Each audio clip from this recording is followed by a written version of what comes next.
हम उपस्थित हैं मेहरौनी विधानसभा के जो विधायक जी का जो नाम शॉर्टलिस्ट किया गया है उनके साथ हम हैं। सबसे पहले हम आपका यंगिस्तान न्यूज़ में स्वागत करते हैं। धन्यवाद जी। न्यूज़ के लिए। जी सांसद भी आप रह चुके हैं और काफ़ी एक्सपीरियंस है आपको यहाँ के राजनीति के लिए, यहाँ के लोगों को समझने के लिए। लोग ये कह रहे हैं कि कांग्रेस ही क्यों, बहुत सारे विकल्प हैं, जो बीजेपी भी है, सपा भी है, तो कांग्रेस ही इस बार क्यों? कांग्रेस इसलिए है कि कांग्रेस ने इस देश को बनाया है। जी। जो कांग्रेस ने इस देश को जिस तरीके से तलाश करके तैयार किया था, उस देश को भारतीय जनता पार्टी की सरकार ने बिल्कुल सत्यानाश कर दिया है। अच्छा। यहाँ तक पहुँचा दिया कि आज हम कह सकते हैं कि हम 50 साल पीछे चले गए। भारतीय जनता पार्टी की सरकार जब से 2014 से इस देश में आई है, पिछले 17 से लेके अभी 22 तक उत्तर प्रदेश में सरकार है। देश और प्रदेश में भारतीय जनता पार्टी ने केवल लूटने और ठोकने के अलावा दूसरा कोई काम नहीं किया है। किसी भी क्षेत्र में, स्वास्थ्य के में, शिक्षा के में, सड़क के में, बिजली के में, किसी क्षेत्र में एक नया काम करके दिखाया नहीं जी। जो कुछ भी कांग्रेस ने तैयार किया था उसको लौट करके बेच करके सरकार चलाई जा रही है। तो जब देश का एक ऐसे ऐसे संस्थानों को बेचा जाएगा तो देश कहाँ बचेगा। इससे लोगों ने, देश की जनता ने, प्रदेश की जनता ने ये प्लान कर लिया है कि आने वाले जो भी चुनाव हैं छोटे बड़े, उनमें हम भारतीय जनता पार्टी को हटा करके फिर से कांग्रेस को लाके। लोगों का ये कहना है, हम जैसे सर्वे कर रहे हैं, ग्राउंड में घूम रहे हैं, लोग ये कह रहे हैं कि यहाँ पे बीजेपी की सरकार है और जो मेन जो फाइट्स है सपा वर्सेस बीजेपी है। सर का ये कहना है कि हमारी जो मजबूती है, हमारी जो पकड़ है वो ज़मीन से है, और लोग इस बार जो गांव के जो लोग हैं, जो रूरल एरिया के जो लोग हैं, उनका यही कहना है कि जो पहले था, जो 70 साल से चला आ रहा था, वो बेहतर था। तो इस तरीके के जो सर स्टेटमेंट्स आते हैं, इसके बाद आपका क्या कॉन्फिडेंट होता है? देखिए, जो देश की जनता है जी। ऐसे दौर से गुजर के आई है जैसे कोरोना है। कोरोना जैसे महामारी में देश की जनता ने जो भुगता है, यदि कांग्रेस होती तो ये दिन नहीं आने वाले थे। ये भारतीय जनता पार्टी की कमी या कमजोरी है। राहुल जी ने बोला था कि देखिए, सतर्क हो जाइए, देश एक बड़ी समस्या से जूझने जा रहा है। फिर भी मोदी जी ने उनकी बात को मजाक में ले लिया और ट्रंप को ला करके गुजरात में ट्रंप इंडिया कर रहे थे।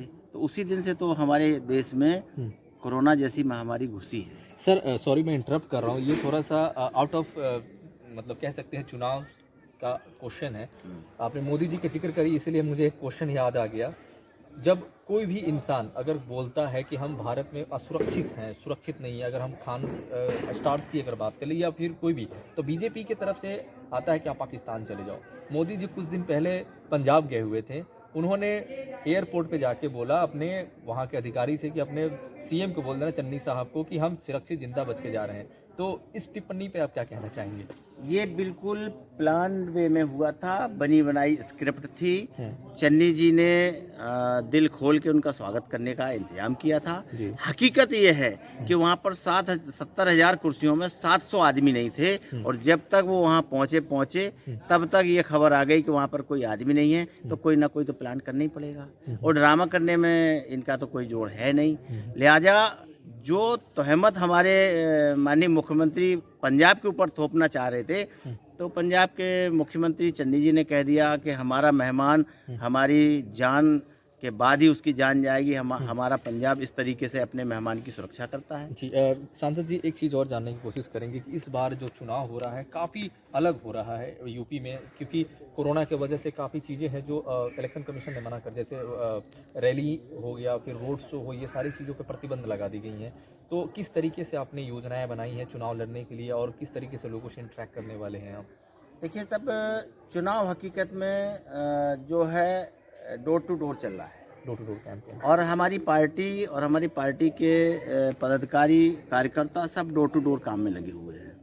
हमें मीटिंग करने दे रहा है कि नहीं करने दे रहा है, ये तो सरकार का वो है, और सरकार चाहती है कि हमारे सामने कोई मजबूत पक्ष विपक्ष ना बने और उस विपक्ष को तोड़ने की ये सारी रणनीति है। भाई ठीक है, कोरोना रैली, चुनाव की रैली में, उनकी रैली में कोरोना नहीं होता है, और कोरोना होता है तो विपक्ष की रैली में होता है, कोरोना होता है तो स्कूलों में होता है। इनका बहुत बड़ा एजेंडा है कि इस देश का जो पढ़ा लिखा तबका है ये फिर से बिल्कुल मूक और बधिर बन जाए। इनको पढ़ने लिखने का अधिकार जो दिया गया था वो भी खत्म हो जाए। सारे स्कूल बंद कर दिए। स्कूलों का बंद करने का क्या लॉजिक है? आप लाख लाख लोगों की रैली कर रहे हो भारतीय जनता पार्टी के रूप में, और स्कूल में 200 बच्चे पढ़ने आते उनको रोके दे रहे हो। ये कौन सा इनका तरीका है? केवल तरीका ये है कि जो पढ़ने लिखने का अधिकार छोटे छोटे लोगों को मिला था, चाहे एससी का कह लो, चाहे ओबीसी का कह लो, चाहे माइनॉरिटी का कह लो, चाहे एक दलित संवर्ग को कह लो, जो पढ़ लिख करके अपने हक और अधिकार के बारे में जो जानने लगे थे लोग, उसको कैसे ख़त्म करें, ये बड़ा प्लानिंग है। और ये देश कहाँ ले जाना चाहते हैं ये अभी लोगों की समझ में नहीं आ रहा है। अच्छा विधायक जी, एक चीज़ और मैं जानने की कोशिश करूंगा कि आप अपने विधानसभा में किस तरीके से लोगों से इंटरेक्शन कर रहे हैं, और क्या उनकी जो अभी तो ऑलरेडी रोलिंग गवर्नमेंट की अगर हम बात करें तो बीजेपी की सरकार है, अगर आपकी सरकार बनती है तो सबसे पहले कौन से ऐसे बिंदुओं पे काम करने की कोशिश की जाएगी? देखिए, पहले तो ये है कि हमारा जो काम चल रहा है, आदरणीय प्रियंका जी ने, राहुल जी ने, सोनिया जी ने जिस तरीके का इस देश और प्रदेश को बनाने का जो संकल्प लिया है, प्रियंका जी ने जो भी प्रतिज्ञाएं ली हैं, उन प्रतिज्ञाओं को लेकर के जब हम गाँव गली मोहल्ले में जाते हैं, लोगों से बातचीत करते हैं, लोग दौड़ करके गले लगाते हैं, बोले वो तो वही बचा पाएगा इस देश को जिसने इसको बनाया। और हकीकत भी है, जो जिस चीज़ को पैदा करता है उसका मूल्य वही जानता है, बिल्कुल दूसरा नहीं जानता है। अच्छा, मोदी जी ये भी कहते हैं कि कांग्रेस ने 70 साल में कुछ नहीं करा। इस बात को मतलब इस बयान को आप कैसे देखते हैं? ये भी ये छोटे छोटे बच्चे नहीं जो नासमझ होते हैं और आपस में बातें करते हैं, उनका कोई अर्थ नहीं निकलता है, वैसे ये बात है। हमें नहीं लगता है कि ये कोई समझदारी की बात है कि 70 साल में हमने कुछ नहीं किया। 70 साल में तो उनके अटल बिहारी वाजपेयी जी भी आ गए, जिन्होंने 5 साल सरकार चलाई, तो उन्होंने भी कुछ नहीं किया। जबकि स्वर्गीय प्रधानमंत्री अटल बिहारी वाजपेयी जी ने स्वर्गीय इंदिरा जी को देवी कहा। कब कहा? जब उन्होंने ये अपना दिखा दिया कि देश कैसे बचाया जा सकता, तब अटल बिहारी वाजपेयी जी ने इंदिरा जी को देवी कहा। और ये कहते कांग्रेस ने कुछ नहीं किया। महाकला डैम किसने बनाया था? मोदी जी के ऊपर पीछे आगे दाएं वालों ने किसने बनाया था? एम्स किसने बनाया? EHL, BHL, CSL किसने बनाए? जी इनके आगे पीछे वालों ने बनाए थे कि ऊपर वालों ने बनाए थे? भाई पूछे हम उनसे, मोदी जी से। और इन 7-8 सालों में मोदी जी एक चीज़ बता दें कि हमने क्या बना के दे दिया। शिक्षा का मंदिर कोई बनाया हो, स्वास्थ्य का कोई मंदिर बनाया हो, रोड सड़क बिजली, और सबसे बड़ी जो डिमांड है बेरोजगार, बेरोजगारी को कितना दूर किया है। बेरोजगारी दूर नहीं किया बल्कि बेरोजगारों को दूर कर दिया, बेरोजगार खत्म कर दिए। जिनको कोरोना के नाम पर लाखों की संख्या में लोग मरे, उनका नाम नहीं ले रहे हैं। और आज भी हम कह रहे हैं सबसे बड़ा देश के अंदर ज़रूरत है तो वो है बेरोजगारों को रोजगार देना, चाहे वो एक शिक्षित हो चाहे अशिक्षित हो, चाहे बदुआ मजदूर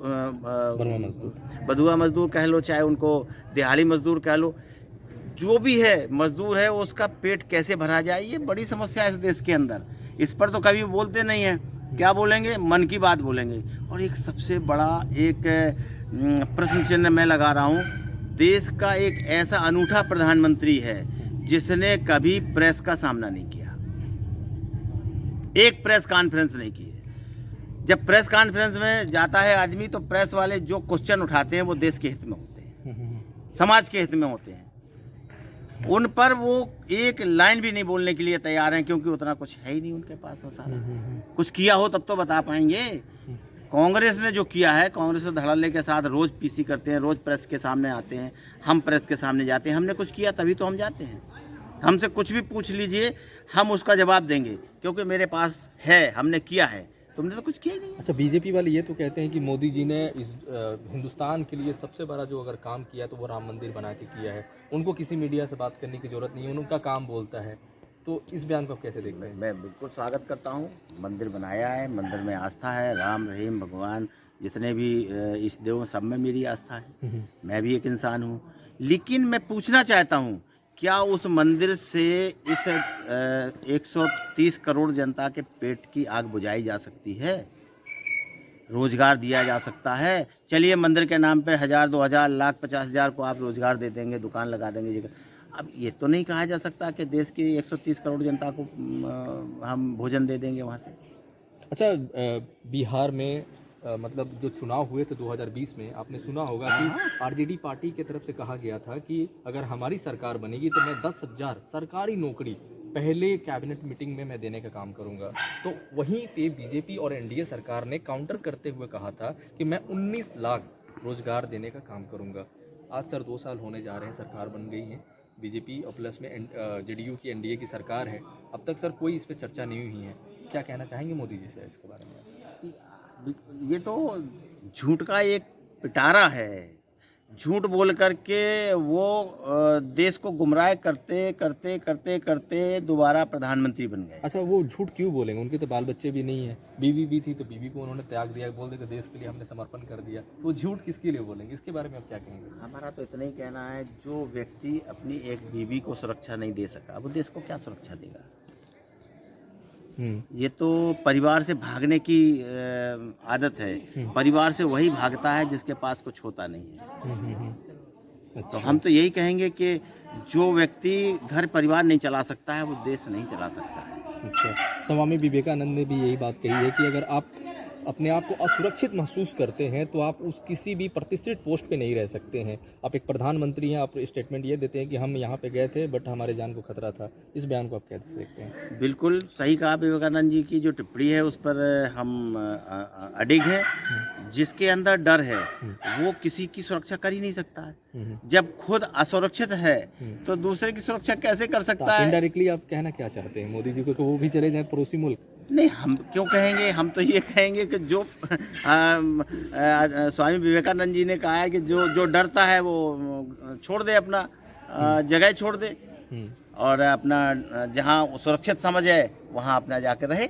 जी। हम अगर सुरक्षित समझते हैं कि हम जंगल के एक पहाड़ी पे सुरक्षित हैं तो वहाँ जाकर रहने लगेंगे। भाई जान बचाना है तो सुरक्षा चाहिए, और अगर आप असुरक्षित हैं तो जहाँ आपको सुरक्षा मिले वहाँ चले जाओ। सबसे अच्छी जगह है कैलाश पर्वत, वहाँ पे कुछ है ही नहीं, सुरक्षा के नाम पे सब कुछ सुरक्षित ही है, वहाँ रहें आराम से। Thank you so much. ये थे हमारे साथ ब्रिजलाल खबड़ी साहब, जो इस बार विधानसभा मरोली से कांग्रेस पार्टी की तरफ से चुनाव लड़ रहे हैं। आप देख रहे हैं यंगिस्तान न्यूज।